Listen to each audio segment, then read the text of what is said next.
On the last day for filing income tax returns, New Jersey's congressional delegation is still split over last week's budget vote that stripped $38 billion out of federal spending. Some say it went too far, others that it didn't go far enough. Senior political correspondent Michael Aaron has more. The government now borrows 42 cents of every dollar it spends.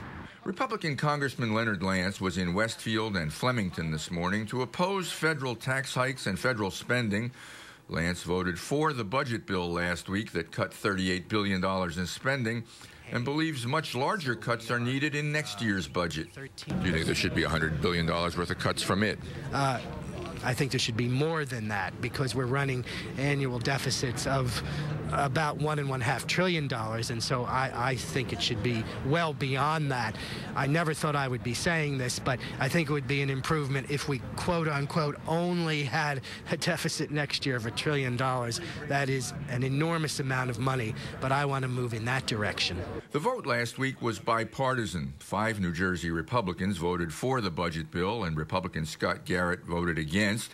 4 Democrats, Andrews, Pascrell, Rothman, and Series, voted for it, while 3, Holt, Pallone, and Payne, voted no.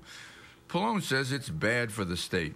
There's all kinds of cuts in transportation funding that affects New Jersey, mass transit, health care programs, community development block grants, research and development in the state that goes to universities and, helps create jobs. So my fear is that spending bill actually will hurt the economy and result in a lot of jobs being lost. Pallone says creating jobs is paramount.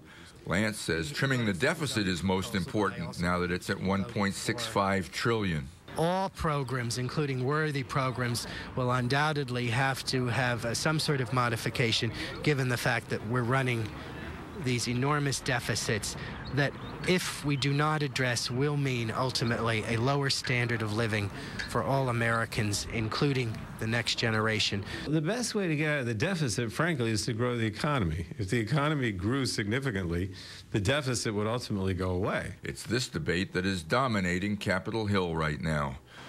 Michael Aaron, NJN News, Westfield.